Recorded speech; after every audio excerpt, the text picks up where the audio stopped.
नमस्कार दोस्तों, आप देखना शुरू कर चुके हैं जय तोमर रिव्यू। और आज हम बात करने वाले हैं स्वतंत्र वीर सावरकर मूवी के ट्रेलर की। वीर सावरकर के कंट्रीब्यूशन को इस देश में काफ़ी कंट्रोवर्सी क्रिएट की जाती है उनके कंट्रीब्यूशन को लेके।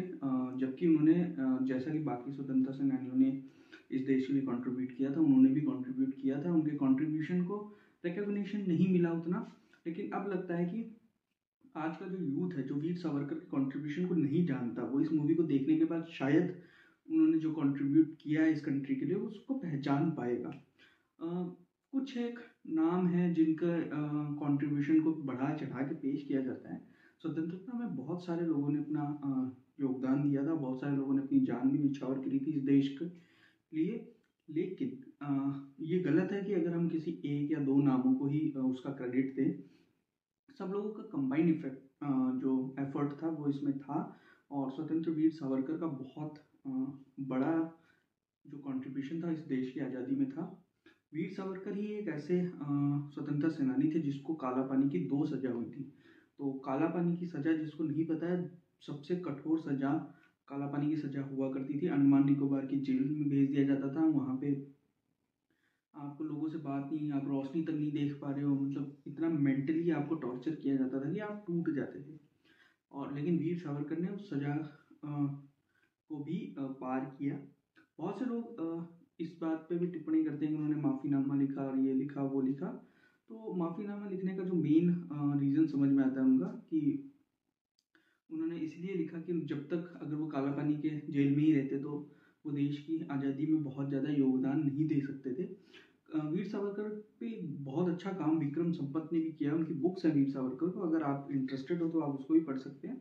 बात कर लेते हैं ट्रेलर की। रणदीप हुड्डा जो है वो मेन कैरेक्टर में है वीर सावरकर के, और एकदम मतलब जस्टिफाई करते हुए लग रहे हैं वो इस कैरेक्टर को, जिस तरीके के एक्टर की ज़रूरत थी इस कैरेक्टर के लिए। बाकी जो बायोपिक है, तो उस टाइम पे जो लोग भी एक्टिव थे जैसे कि महात्मा गांधी, सुभाष चंद्र बोस, भगत सिंह, बी आर अम्बेडकर साहब, मोहम्मद अली जिन्ना, मुस्लिम लीग और जो बाकी नेता भी हैं, उन सभी के बारे में बात होगी। देखते हैं किस तरीके से बात की जाती है, क्या कंट्रीब्यूशन दिखाया जाता है। बाकी हाँ, एक चीज़ ज़रूर है कि वीर सावरकर का पक्ष है तो जो महात्मा गांधी का पक्ष है वो आपको नेगेटिव थोड़ा ग्रे साइड में दिखेगा। पर उसका ये मतलब नहीं है कि कोई डिसरिस्पेक्ट है। इट्स जस्ट कि कहानी वीर सावरकर की है, तो ऑब्वियसली सी बात है कि उनके अराउंड होएगा, उनके जो अराउंड से देखी जाएगी चीज़ों को। अंकिता लोखंडे हैं, वो वीर सावरकर की पत्नी का किरदार निभा रही है यहाँ पे। इसके अलावा अमित सियाल भी हैं। अमित सियाल का कैरेक्टर को बहुत ज़्यादा एक्सपोजर नहीं दिया गया ट्रेलर में। देखते हैं, अच्छे एक्टर हैं तो काफ़ी अच्छा काम करेंगे जहाँ भी करेंगे। तो कहानी ऐसी सी जहाँ से शुरू होती है वो ये दिखाई, एक अंग्रेज अधिकारी है जो बात करता है कि मैं पहली बार उससे मिला और he is the most dangerous man. उसने फर्स्ट मीटिंग में मुझे कन्विंस कर दिया कि we are in the wrong. तो इस तरीके के वीर सावरकर थे। उसके बाद किस तरीके से वो एक्टिव होते हैं, अखंड भारत की परिभाषा क्या थी, हिंदू मुस्लिम ने साथ में जंग लड़ी थी 1857 की, उसकी बात करते हैं वो। और कि इस भारत भूमि में, हिंदुस्तान में रहने वाला हर एक व्यक्ति हिंदू है, इस तरीके की बातें करते हैं वो।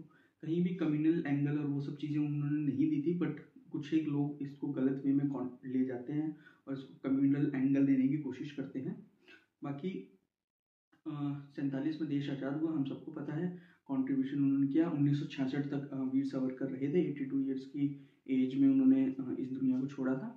तो इस अगर उनकी ज़िंदगी को हम दो पार्ट्स में मोटा मोटी डिवाइड करें तो जो अ, काला पानी की सज़ा से पहले की जो लाइफ है उनकी, उसमें उनका एक अलग करेक्टर समझ में आता है। और काला पानी की सज़ा के बाद जब वो बाहर निकलते हैं तब एक अलग करेक्टर देखने को मिलता है। तो ऑब्वियसली सी बात है, हम अगर कोई भी व्यक्ति है जिसको इतनी कठिन सज़ा दे भुगतनी पड़े तो उसके बिहेवियर में, उसके थिंकिंग में फ़र्क पड़ता है। अखंड भारत का कॉन्सेप्ट जो है उस पर बहुत ज़्यादा बात की गई है। बाकी रणदीप हुड्डा अपने इंटरव्यूज में बोलते हुए हमें दिख भी रहे हैं कि अगर महात्मा गांधी ना होते तो शायद देश पहले आज़ाद हो गया होता।